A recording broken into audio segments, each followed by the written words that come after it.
La violence ne conduit à aucun espoir durable, raison pour laquelle le Conseil national des jeunes CNJ, section Abobo, a dit stop à cette manière de réagir.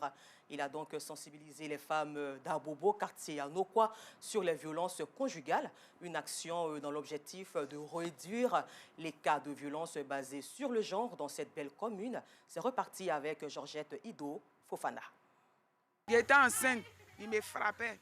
Voici exprimé en une phrase le quotidien de cette dame. Grâce, c'est son nom. Mère de 3 enfants, elle est sans cesse victime de violences conjugales. Fatiguée de subir la furia de son époux, elle a trouvé refuge chez sa tante à Anokwa, dans la commune d'Abobo. Quand il me frappe là, il dit aller porter plainte. Ses parents me viennent à côté de moi pour me parler, de laisser côté papier là, que ça a passé. Chaque jour, il me frappait. Nourrice même était enceinte, il a accouché aussi. C'était la même chose. Chaque jour parlable, chaque jour parlable. Rien comme ça, lui et moi, on fait les histoires à la maison. Sans occupation particulière, Grâce implore la clémence des personnes de bonne volonté à l'effet de l'aider à entreprendre une activité génératrice de revenus pour s'occuper de ses enfants. La rentrée est arrivée, mes enfants aussi ne vont pas à l'école, ils sont là. Je n'ai personne, je n'ai pas maison où dormir. Chez ma tante là-bas aussi, il n'y a pas de place. Donc j'ai besoin de l'aide pour mes enfants, pour qu'on puisse les mettre à l'école. Son époux, selon sa tante, n'est pas à son premier fait. C'est un habitué des scènes de ménage, très violent envers sa nièce. Il a maintes fois été interpellé sur ses agissements. Ça peut faire 4 mois maintenant. Je l'ai trouvé en pleurs ici quand elle quittait au travail. Je lui ai demandé, tu as quoi? Elle dit, elle est enceinte, son mari l'a frappé, il l'a mis dehors. J'ai dit, ok. Comme il t'a mis dehors, moi je te prends, allons-y chez moi à la maison. 2 jours après, il est venu demander pardon. Je l'ai interpellé pour dire, plus jamais tu vas la porter main. Il dit, ok, j'ai compris. 2 mois après, elle dit, son mari l'a frappé. Les violences faites aux femmes sont légion à Abidjan. La commune d'Abobo n'est donc pas en marge.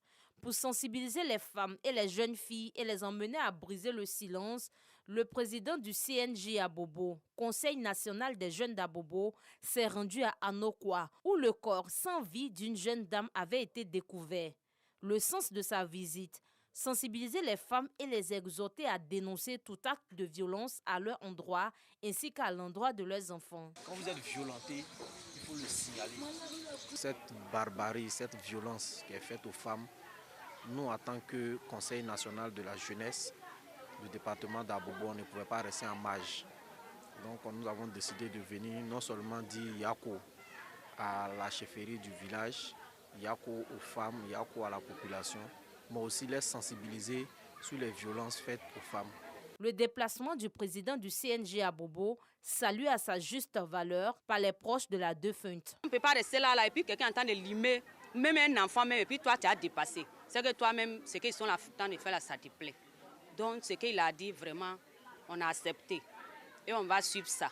S'il y a un problème, même si on n'est pas allé loin, la chefferie est là, on peut informer. Didier, le propriétaire de la cour, dit être encore sous le choc après la découverte macabre du corps sans vie de la concubine de son locataire. Depuis que le drame s'est passé, vraiment, je me sens très mal. Et vraiment, surtout pour l'entourage.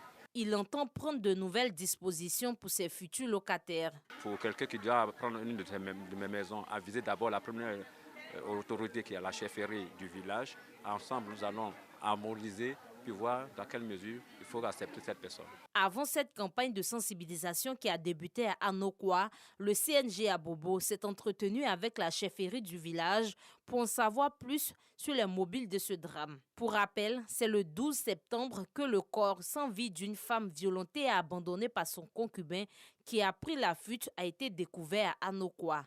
Le présumé assassin, toujours en fuite, est encore recherché par la police.